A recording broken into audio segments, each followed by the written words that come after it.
expansion valve.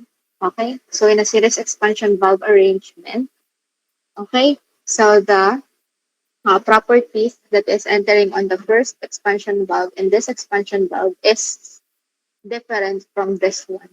Okay, so mapapansin nyo, we have here extracted masses that is going in our second evaporator before, after ma-extract, saka magkakaroon ng second stage expansion. And then yun yung papasok sa ating evaporator, second evaporator in this one. Okay? So this is a two evaporator with series expansion valve arrangement and single compressor. So in parallel expansion valve arrangement, madali lang mag-let ng masses doon. But in this one, our M1 is equivalent to the evaporator at negative 40 degrees Celsius, while our M2 is equivalent to, okay, so this one is equivalent to Me2 plus Y. So what is this Y?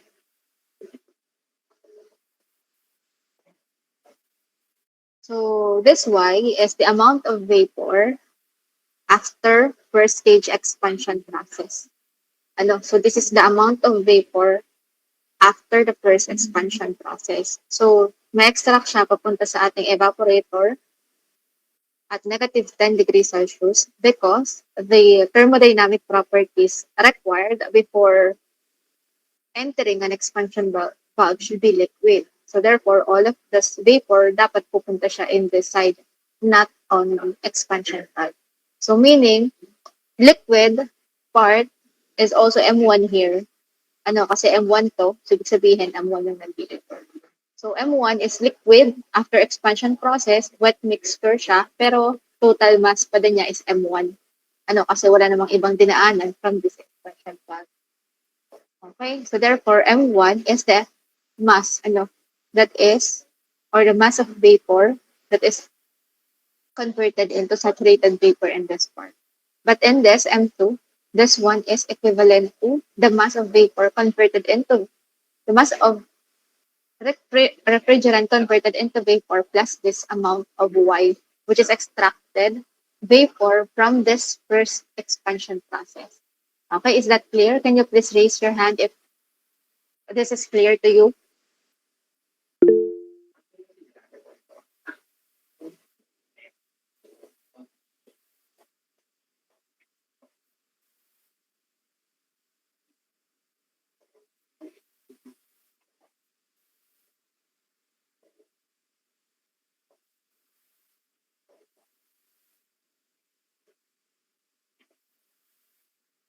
Okay, hands down.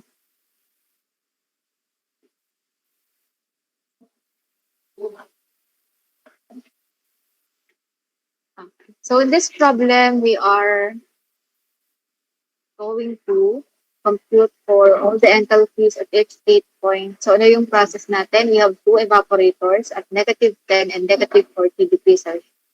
So we have series expansion valve arrangement.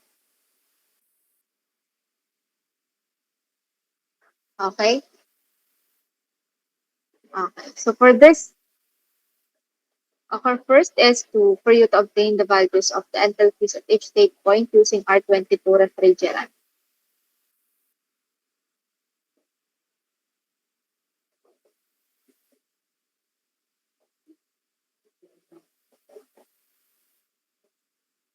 Okay, so please get all the enthalpies at each state point for each state point. Yung enthalpies natin. And then, we'll continue this after you obtained all the enthalpies at the state point. So, pag nakuha nyo na, please type in here in our in-call messages yung value na nakuha nyo. May question ba? May nagtaas ng kamay. Any question? Okay, so I'll give you 5 minutes to get the values, yung mga makukuha na enthalpy dito. Okay, malinaw ba yan? Pataasan mo na ako ng kamay kung clear tayo.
Okay, yes, question. May tanong.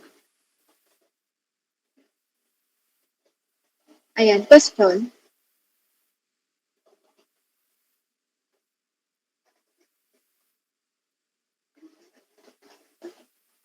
Yes. May tanong ba? Speak up na lang kung may tanong. Yes, Rainiel? May tanong ba? Wala po.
Okay, so we have here Carl from Carl Kayla.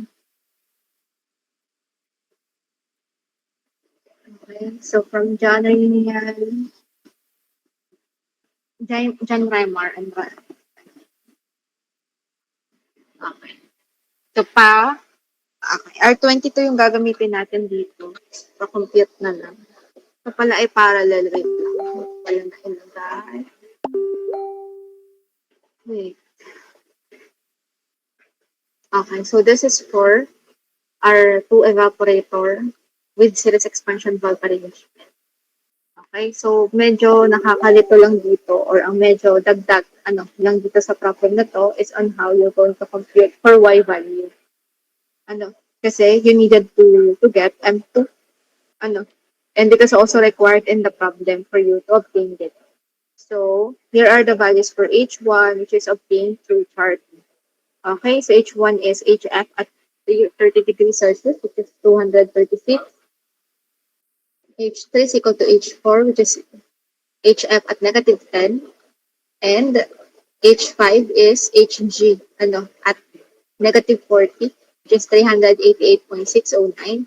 And then H6 is HG at negative 10 degrees Celsius, which is equal to 401.5555 kilojoule per kilogram.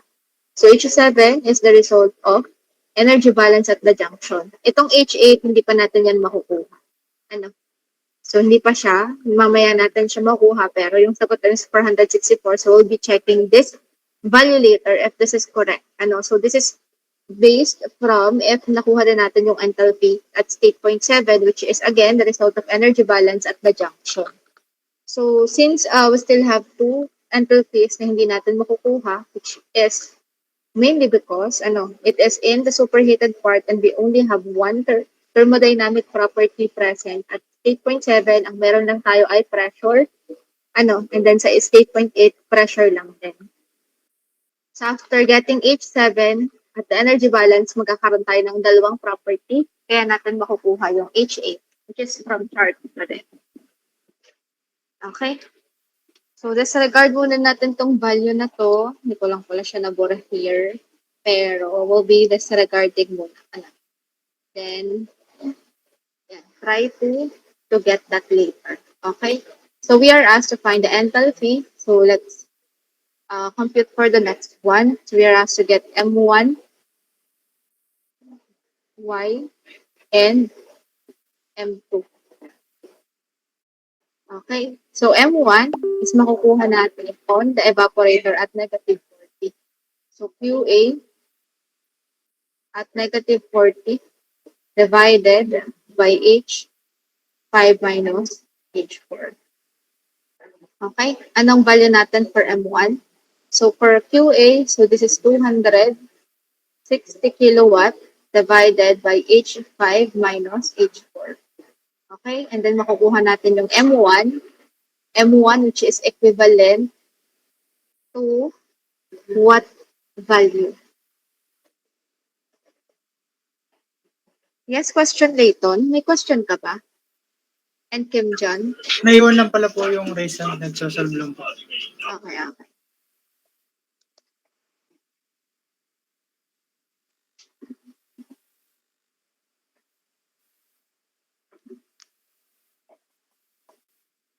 Okay. So what is our M1? Na-compute niya. So this is 1.2988. Tama ba? Tama ba dun sa decimal places niya? Yes po. Ayan. Yes po, ma'am. Pa-store na lang. Kilogram per second. Okay? So next is we need to get the vapor part Y. And how are we going to do that? So for us to get the vapor part Y, atong Y na to, which is part of M2 here, part siya ng M2. So saan natin siya makukuha? We'll be using ratio and proportion here. Para makuha natin siya. So we'll be getting the ratio of vapor, from the liquid. Okay? So first is in kilogram per second. And then ito naman is the ratio. So yung vapor natin, as I said earlier, kasi nga yung papasok dapat dito sa expansion valve natin is liquid. So yung liquid natin from here is M1. So M1, yung unit natin doon is kilogram per second. Yun yung liquid natin. And alin yung vapor natin? Ang vapor natin is Y. So Y is the vapor part and M1 is the liquid. Kung mapapansin nyo, yun yung nandito. So M1 is the liquid. Yun yung bababa sa expansion valve.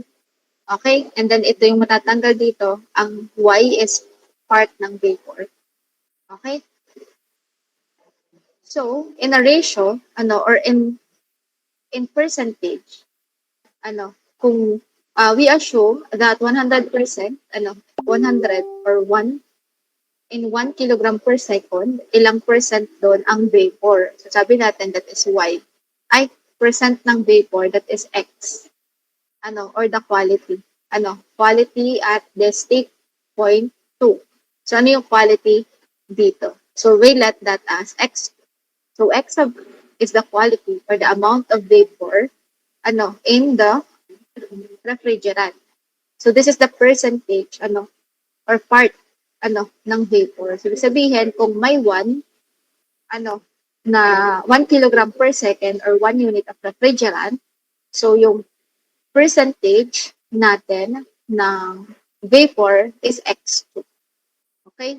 And then, since X2, yung ating vapor part, so yung liquid part natin and the full is 1 minus X, which is equivalent to the liquid part. So again, ang vapor natin is Y, liquid natin is M1 in kilogram per second. So ibig sabihin, ito na yung actual value niya. While in percentage or in ratio, X sub 2 is the amount of vapor content or the percentage of the vapor content, and 1 minus X2 is the part of the liquid content.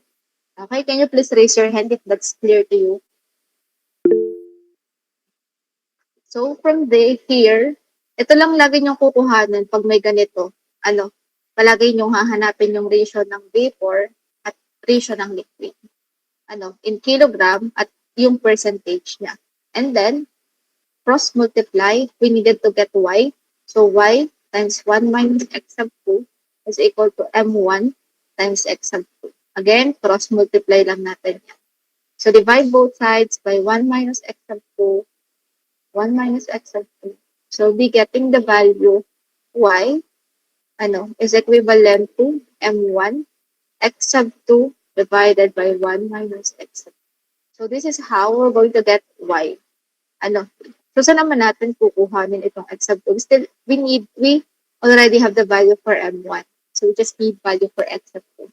So for us to get the X sub 2, so maalala nyo sa thermodynamics, enthalpy is equal to HF plus X HF G. So this is enthalpy of the liquid refrigerant, on the wet mixture. In the saturation temperature, you need to get HF and its corresponding HFG. So since this is where we are going to get X sub 2, so HF natin, as you can see, is equivalent to H3 and HG natin is equivalent to H6. And we are now going to get H2 kasi yun yung enthalpy at state point 2 yung kukunin natin. So H2, HF2 plus X2 HFG2. Okay? So since H2 is itong H2 natin dito, HF2 natin is equivalent to H3. Kasi at this point, ang HF niya is H3. Yung H2, HG2 is H6. Okay? Which is HG2 is equal to H6. So HFG is equal to HG minus HF. Okay? Taas naman ako ng kamay kung naintindihan at kung clear pa to.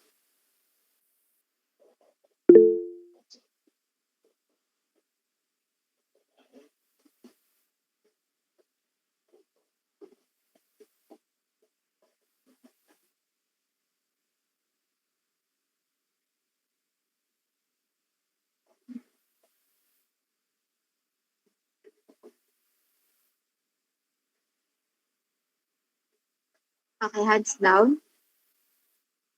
Okay, so in here, we need to get X2. So, yan. For us to get X2, so we need to H2 is equal to HF2, which is H equals sa H3. Ito, equal siya sa H3 plus X2.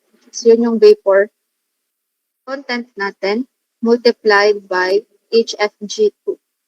Which is equivalent to HG minus HF, which is equivalent to H6 minus H3. Okay? And then, shift solve. Kasi meron tayong H2, meron tayong H3, meron tayong H6. So makukuha ninyo yung X sub 2 or the quality, or the vapor content. Okay? So ano yung X2 natin? H2 natin is equivalent to HF at 30, which is 236. Yung H3 natin, which is equal to H4, is 188. And then H6 natin is HG, which is equal to 401.55. So through shift solve, what is the value of X? 0.2263 po. Okay, so in therefore, decimal places, 2263. So take note, this is unitless kasi ito yung ratio. ng vapor content, if we're going to assume that we have 1 kilogram per second, so ibig sabihin 0.22 or 1 unit, 0.2263 yung ating vapor content at this state point. So for us to get y, you have to substitute it with m1 and then substitute x2 all over 1 minus x2 to get the value of y. So what is y? Y is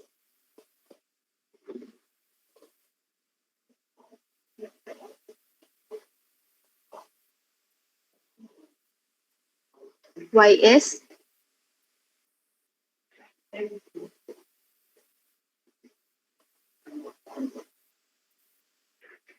y is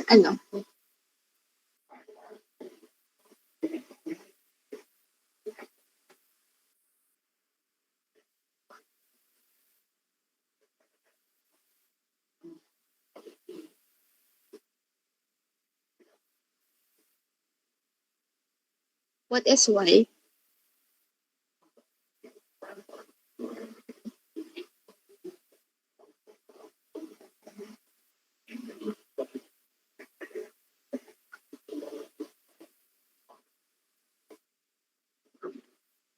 0.38 po. Okay, that is correct. So y is equal to 0.38 kilogram per second.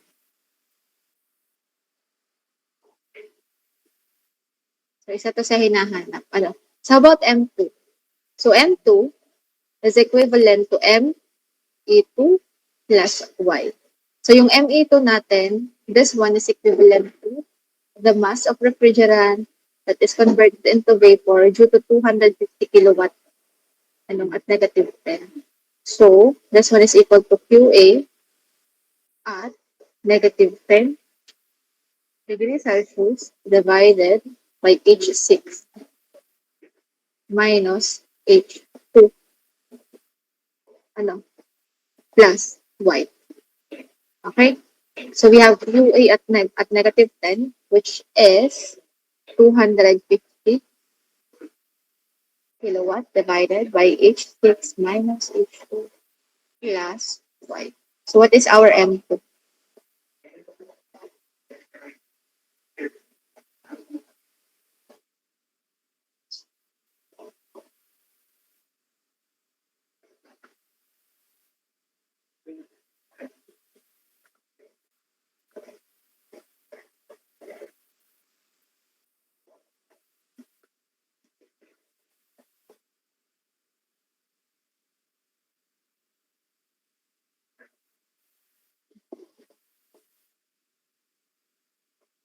Okay. Rain, may tanong ka ba? Bortano? Wala po. Sorry po. Naiwan lang din po. Okay. So what is M2?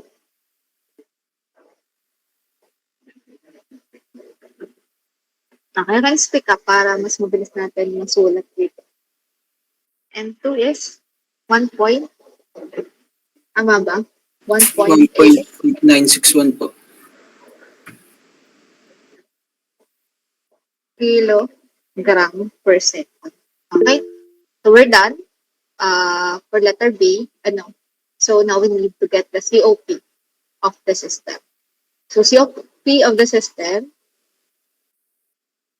COP is equal to QA total divided by work total. But as you can see, isa naman yung compressor natin. So work na lang.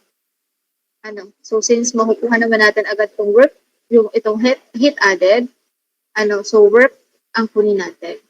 So, yung work, as you can see, ano ba yung mass natin dito? So, since this is M2, ito? Okay, ito ay M1. Okay, so ibig sabihin, ito, since meron tayong junction dito, this is M1 plus M2. Okay, so therefore, to get the work, that is M1 plus M2, multiplied by H8 minus H7.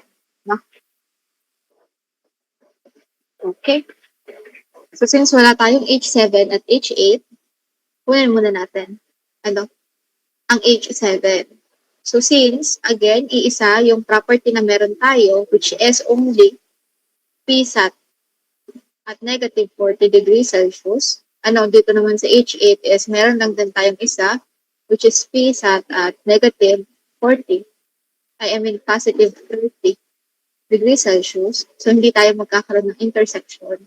So, we need another variable or another thermodynamic property at that state point para magkaroon tayo ng intersection para makuha natin yung value sa chart. Ano? So, meaning, another way is to do energy balance. Okay? So, energy at junction. Okay? So, alin yung energy balance natin? So, going in, ano, so this is M2, H6. This one is M1, H4. And then this one is okay, M1 plus M2 multiplied by H7. So, energy in is equal to energy out. Okay?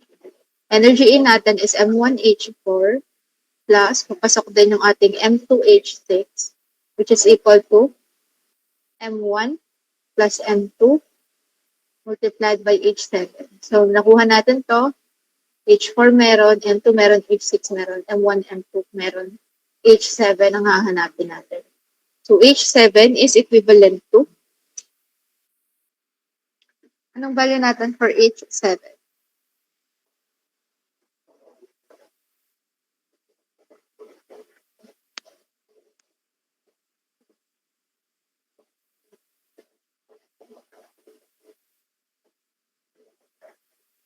Anong value natin for H7? Okay, we will obtain, okay, we obtained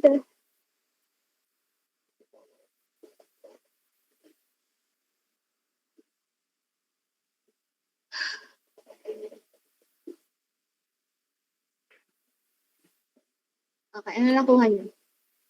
464 po. Ano?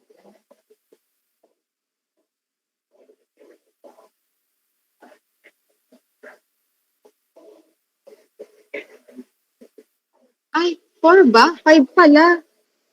5 to, sorry. 5 yan.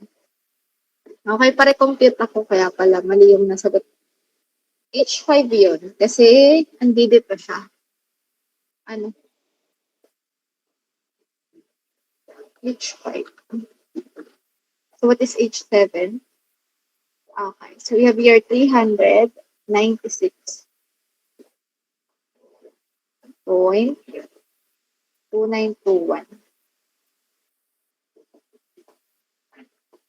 kilojoule per kilogram. So, now compute for work. Ano? We have M2, we have M1, we have M2, we have H7 pala. Wala pa pala tayong H8. So, meaning, meron na tayo dito dalawang property. Ano, H7, ano, which is equal to 396.2921. So, from here, we need to get S7, ano, and equate it to S8. So, pag nakuha natin yung entropy dito, meron na tayong dalawa dito, which is S8, which is equal to 7, para makuha natin yung enthalpy. Can you please confirm if ang makukuha is 464 or ano yung value na makukuha nyo? Okay? So, we need to get H8. Ano? Which is equal to H at entropy, which is equal to state point 7. Entropy equal to entropy at state point 7. And Psat at condensing temperature, which is 30 degrees Celsius. Okay, so through this two property, ano, can you please get the value if tama yung nakuha natin? 464. Okay, please again encode your answer here in our info messages. Then let's verify if tama or same siya. Okay.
Ay, nakamute pala.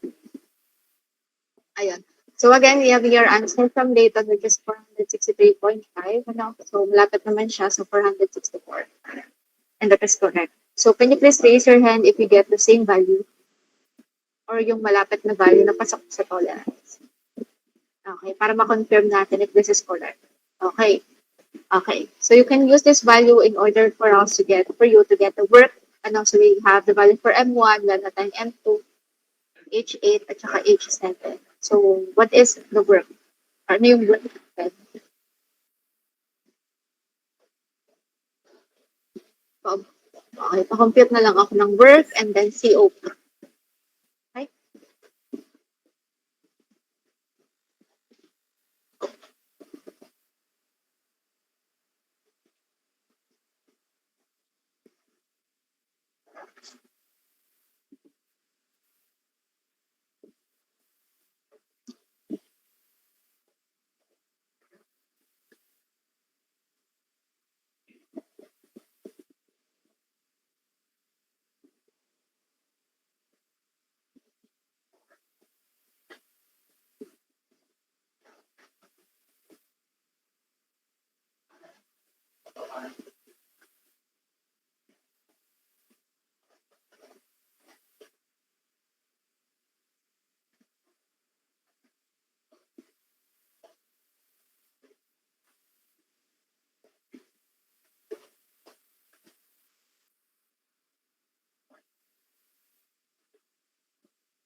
Okay, anong nakuha ng value? Work. Work is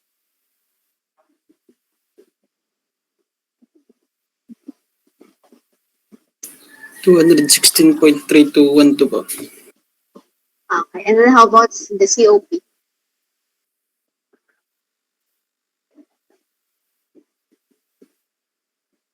Okay. So did you get the same? Please raise your hand. Okay, so verify lang natin that this is letter A. So yung B natin, ano? Y and M2. And then, ito naman is letter C na. Okay, get the work, which is 216.32. And then, our COP is 2.85. Okay? Please raise your hand kung naintindihan tong problem natin. Malinaw ba?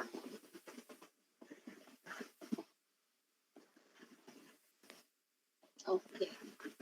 So, any question regarding this problem? Any question, clarification?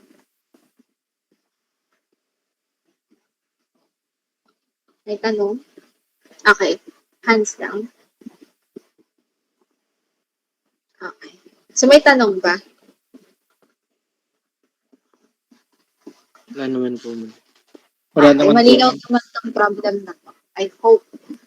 Ano, pero ito is 2 evaporator. Ano, so next is 3 evaporator. Ano, with the superheater. Okay, so this one is multi-evaporator series expansion valve with the superheater. As you can see, ganun lang din yung pag-solve nito. Ano, so dumami lang siya, bumaba yung solution niya. Ano, but the pattern is the same. Okay? If we are working in a series expansion valve, you have to make sure that tama yung inyong mass labeling. Ano, that's one of the most important part.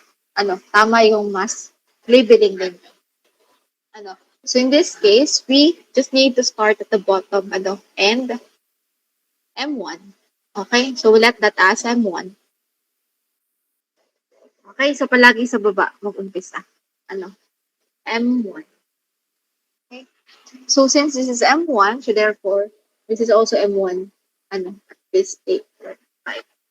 Okay, so since this is also M1, ano, so may papasok na sa ating the superheater. So we already discussed what the superheater is from last week. And as you can see, that is aligned in our pH diagram.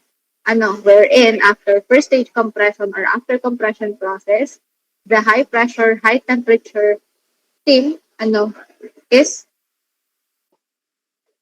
undergone or papasok siya ng desuperheater para mag-desuperheat siya bago pumasok sa second stage compressor.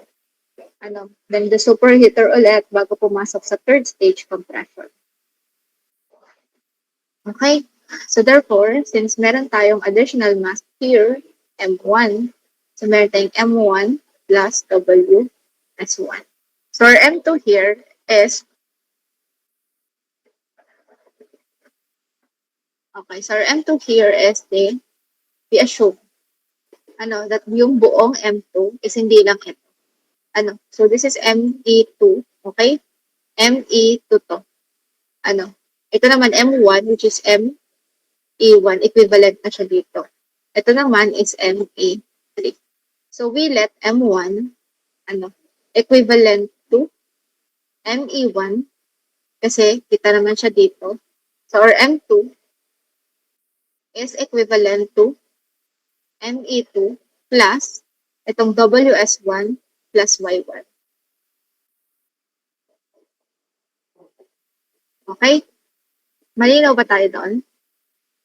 So, saan siya nanggaling? So, ang buong M2 involves all these values. ME2, Y1, WS1. So, alin yung ME2?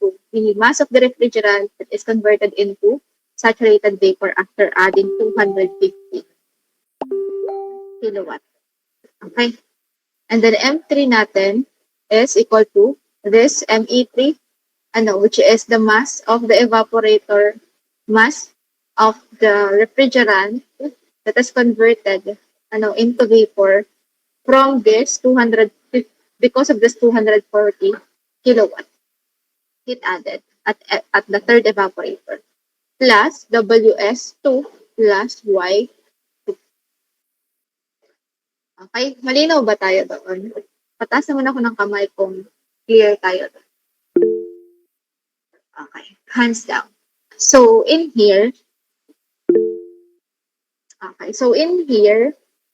since, M1 plus WS1, and as you can see, yung papasok dito is M2 plus Y1, and itong WS1, plus Y1 plus ME2 is equivalent to M2.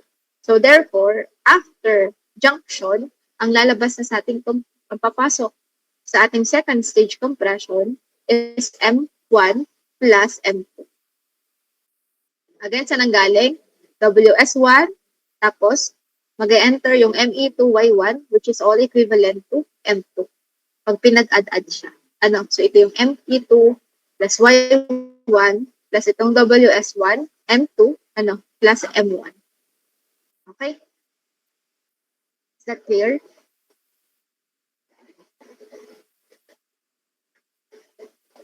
Clear ba tayo doon? Yes po. Okay. And then, after that is ito, the superheater. So, papasok sa the superheater, magiging M1 plus M2 plus WS2. So, meron tayo ditong WS2, which is part of M3. And then, sa junction, sasama yung ME3 natin, which is this one. And then, yung Y2 natin, which is all equivalent to M3. So, therefore, ang papasok sa ating third stage compression is the total mass, which is M1 plus M2 plus M3. So, siya din yung lalabas dito. Total mass, which is M1 plus M2 plus M3. So, as you can see, lalabas dito yung M2 natin. Kasi lalabas at this point, merong Y2, WS2, at ME3, which is all equivalent to M3. So, ibig sabihin, at this junction, lalabas yung M1 plus M2 na lang yung matitira. Okay? And then, dito naman, as you can see, mag-exit, yung Y1, or ma-extract yung Y1, WS1, at ME2. Ito, Y1, WS1, tsaka ME2, which is all equivalent to M2 pag pinag-add-add. So, ibig sabihin, M1 plus M2, mawawala yung M2 kasi lalabas na siya dito sa junction na to. So, ibig sabihin, ang lalabas dito is M1, which is correct yung ating mass labeling. Okay? Is that clear? Malinaw ba yun?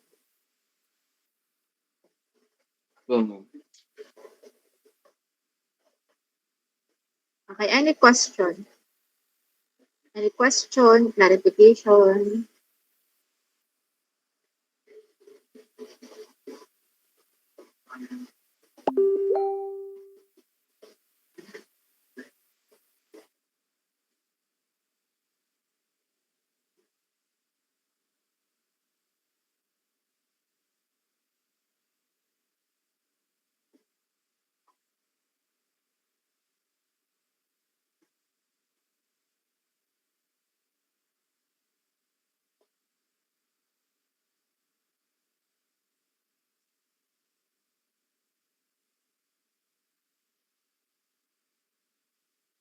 Okay.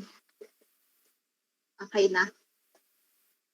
Pataas naman ako ng kamay kung clear tayo dun sa part. So, bali, yan lang naman yung medyo tricky dyan, yung sa mass labeling. So, dapat ma-analyze mo talaga siya. Okay?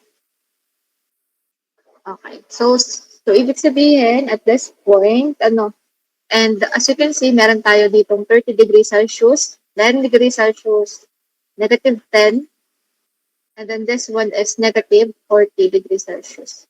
So this one is 260 kilowatt, by the way. Baka malito kayo. This is 250 and this is 240 kilowatt.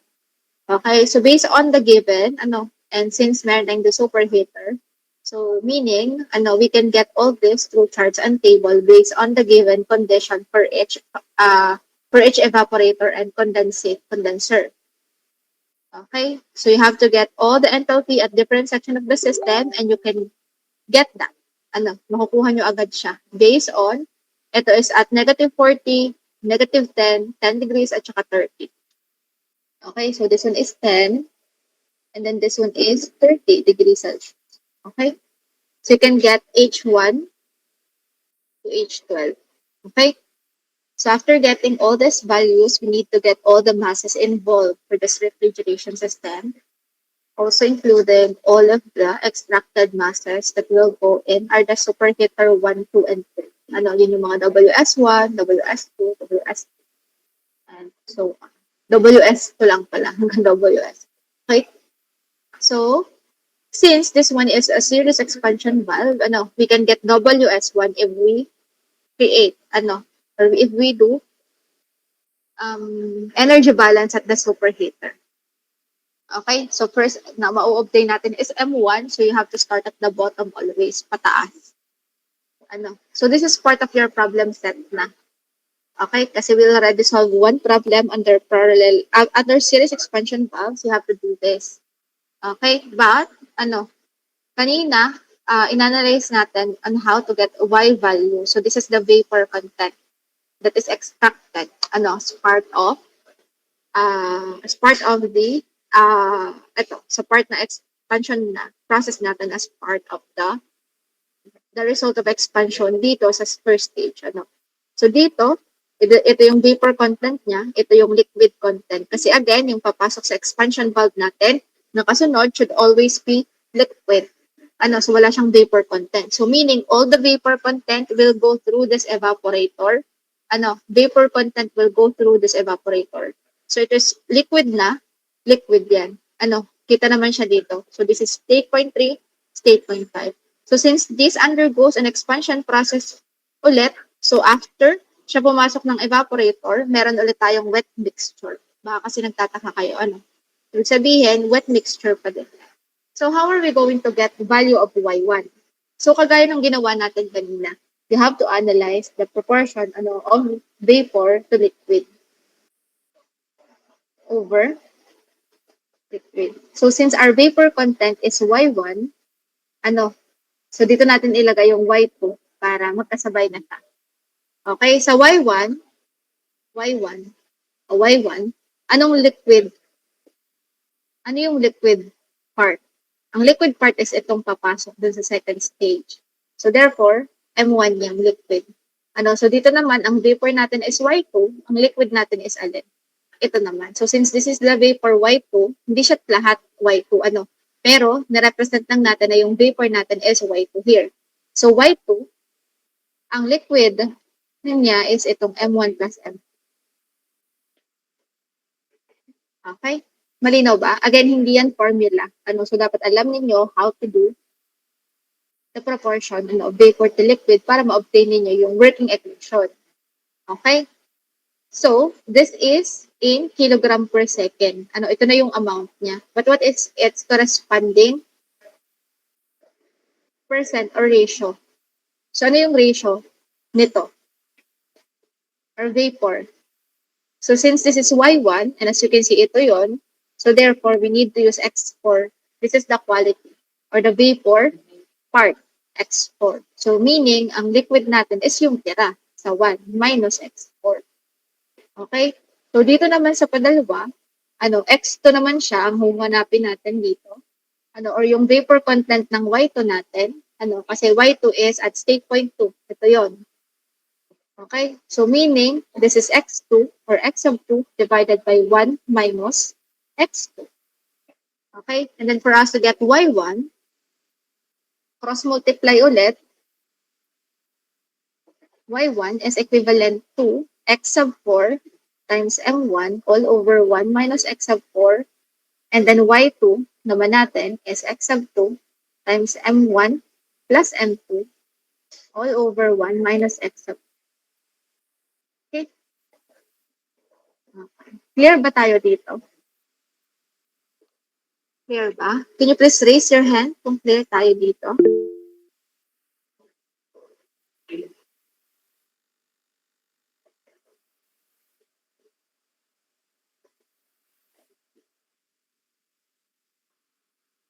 Okay, so medyo mahaba lang yung magiging calculation dito. But I hope you're getting the point here. So you'll be the one solving this problem para at least maintindihan nyo din paano siya sinolve. So next is yung work natin. So yung work natin, we have 3-stage compression. So meron tayong work total as work 1 plus work at the second stage compression and work at the third stage. So since there is no given that this is working in an actual process, we assume that this is working in an ideal process. So entropy at state point 7 is equal to the entropy at state point 8. So entropy at state point 9 is equivalent at state point 10. Entropy at state point 11 is equivalent state point 12. So for us to get that, we need to get the mass that is going in to that compressor multiplied by the change of enthalpy.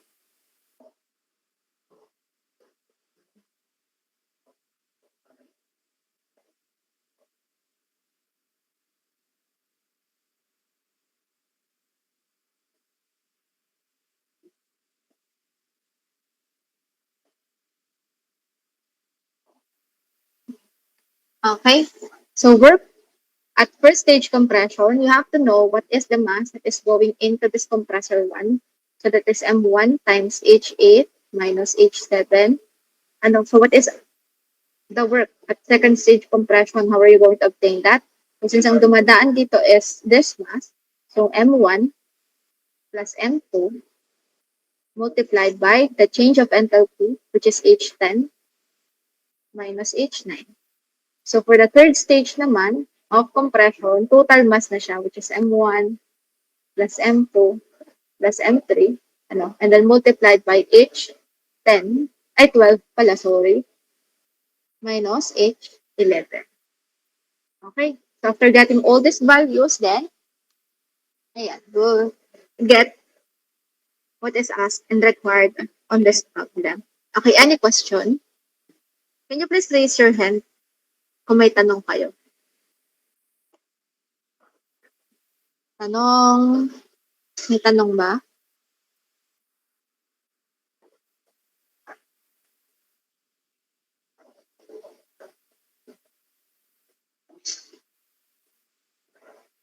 Wala naman po, ma'am.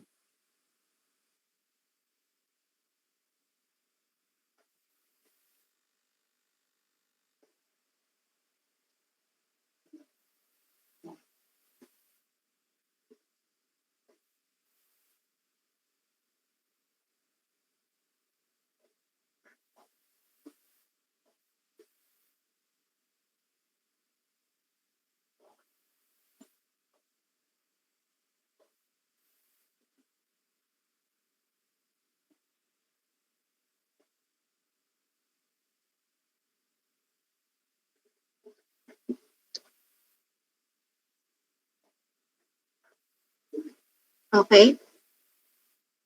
Okay. So, ito, problem na to, you have to write this as in problem set format. Pero yung kanina, kung na-solve nyo naman siya sa scratch paper, just add it also. Picture na lang kung ano yung nandyan yung solution as part of the problem set. So, you have two problem set for this week.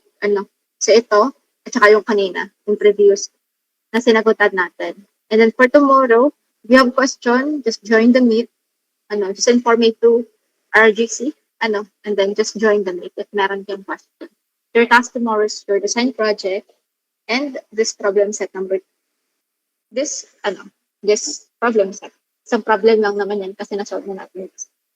If meron kayong tanong regarding this problem, again, magtanong lang sa GC. Okay? And join the meet if may question. Okay? Lalo na sa design project. So you'll be, again, joining a meet for group tomorrow. And just provide screenshot. If may tanong, then join this meet. Para masagot natin yung question ko.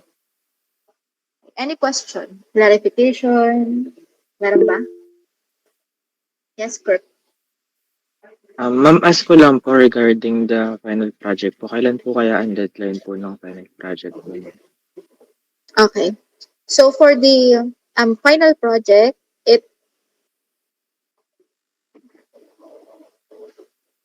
ano bang sabi ko last time? Parang may nabanggit na ako last time. Meron ba? Okay. Kasi, again, from last week, from previous week, meron na tayong specific topics that we will discuss for each meeting and for this meeting, this is the continuation of the multi-evaporator refrigeration system with series expansion valve. And then the next one that we will be discussing is the cascade for next week. And then the half of our meeting is always allotted for the design project. So bali yung bukas, allotted for design project. Next week is allotted for design project. So that is for week 14. So week 15 should be the submission of the week 15 ba? Okay, so I will give you full week for the design project, and that is week 15. So you'll submit the design project on week 16, both manual, manuscript, and then yung gagawin nyo sa week 16 is presentation. Malinaw ba? Is that Yes po, clear? ma'am. Thank you po. Okay. Ibig sabihin, manuscript natin will be week 16 with the video presentation of the presentation ng design project. Okay? Malinaw ba? Yes po, ma'am. Okay. Any question? Clarification? Again, week 16. Ang submission ng presentation at design project. So, yun is Friday ng week 16. Malinaw ba? Para yung week 16 natin is allotted na siya sa presentation. Is that clear? Anong date yun? Anong date yun? Anong date yun?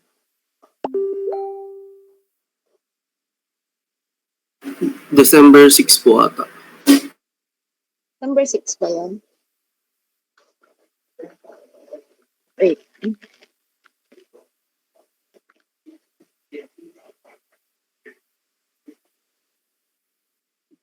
Wait. Hindi ko makita yung ano. Ito. Okay. So, next week is week 14. Ay, tama ba? O week 14 ngayon. Week 14 next week. 15:30. Oo nga, tama. So, 6 yun. Okay? So, 6 is the submission of both presentation and manuscript. So, you have some time pa to finish the design project. So, again, if meron kayong question sa GC or sa Meet, So, any question regarding this meeting? regarding this topic? Any question? Clarification?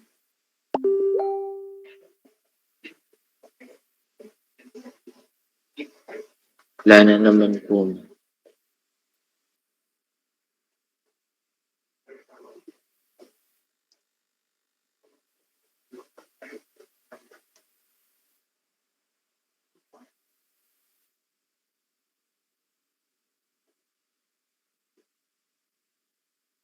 Okay, so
okay. So if wala nang tanong, goodbye everyone and see you tomorrow. Thank you po, ma'am.